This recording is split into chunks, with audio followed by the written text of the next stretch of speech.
Hello po, isang pinagpalang araw sa bawat isa po sa atin. So, join me today as we declare the powerful Word of God na tunay na magbibigay ng encouragement sa atin.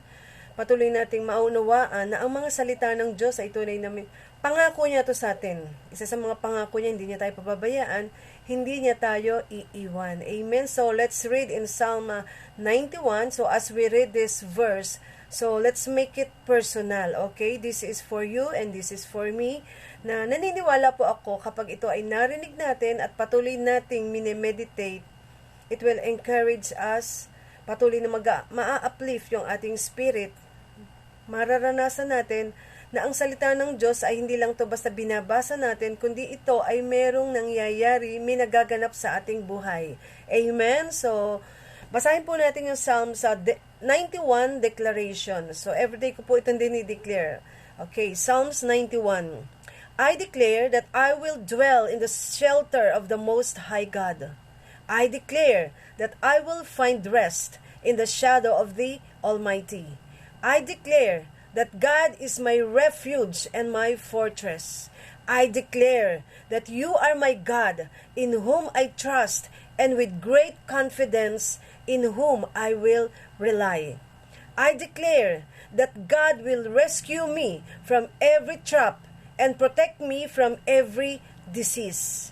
I declare that I am covered and protected by His outstretched arms. I declare that God's faithful promises are my armor and my protection. I declare that I will not be afraid of the terrors of the night, nor of the arrows that fly in the day. I declare that I will not dread any disease that stalks in the darkness, nor any disaster that strikes at midday.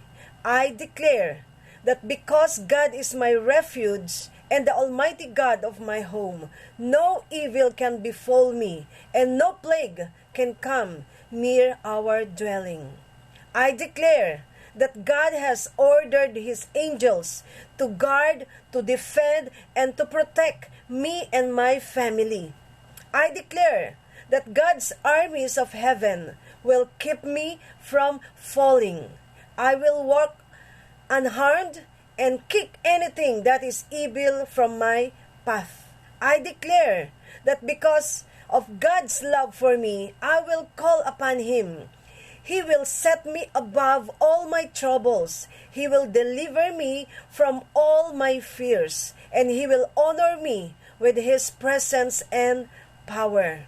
I declare that He will reward me with long life, and He will show me His salvation. Amen? So everyday po, let's declare the powerful Word of God. We believe as we declare the Word of God, tunay na may nangyayari po, may nagaganap sa ating buhay.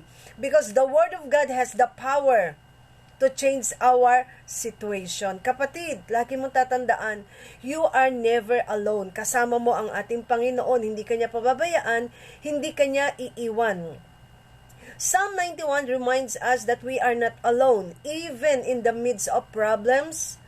May mga persecution, may trials, may mga challenges. So, God will not let us alone. Tandaan mo kapatid, you are never alone. Kasama mo ang ating Panginoon, hindi Kanya pababayaan, hindi Kanya iiwan. Lagi mong tatandaan, may nagmamahal sa iyo kapatid. Ang unang nagmahal sa atin, walang iba kundi ang ating Panginoong Hesus. Binigay na niya yung kanyang love letter sa atin. Every day, we need to dig deeper to the Word of God. Amen? Mahal ka ng ating Panginoon, kapatid. Hindi Kanya pinababayaan, hindi Kanya iniiwan. Minsan tayo lang nakakalimot sa ating Diyos. Kaya, samahan mo ko, manalangin tayo sa oras na ito. Heavenly Father, in the name of Jesus, Lord, nilalapit ko sa iyo ang kapatid ko na nakikinig sa oras na ito, O God. Lord, alam mo ang kanyang pinagdadaanan. Ano man yung kanyang health condition, ano man yung family problem. Lord, we believe, Father God, you will make a way where there seems to be no way. Patatagin mo ang aking kapatid na nakikinig sa oras na ito, O God. Ano man yung sitwasyon niya, we believe, Father God, tulungan mo siya. You will enlighten him. You will enlighten her mind, O Lord God. Hallelujah. Tulungan mo siya, Panginoon, sa oras na ito, O God. Ikaw ang kanyang kakapitan. Hindi anumang mga sitwasyon, hindi kung sino man, kundi ikaw ang una naming lalapitan, Panginoon. Because you are the only way. You are the only truth, O Lord Jesus. You are the life giver. Amen, amen. Kapatid, naniniwala ako sa oras na ito, may ginagawa ang Panginoon. Hindi kanya pababayaan, hindi kanya iiwan, kasi mahal na mahal kanya. Amen? Samahan niyo po ako sa susunod na ating pag-aaral. Lagi mo idideklara, I am equipped with Psalm 91. I am equipped with Psalm 91. Kung ano yung nakalagay po sa Psalm 91, you are equipped, I am equipped. Kaya mahalaga po, lagi nating binubulay-bulay ang salita ng Panginoon. Amen. God bless us all. Patuloy tayong magtiwala sa ating Diyos. Amen. Praise God.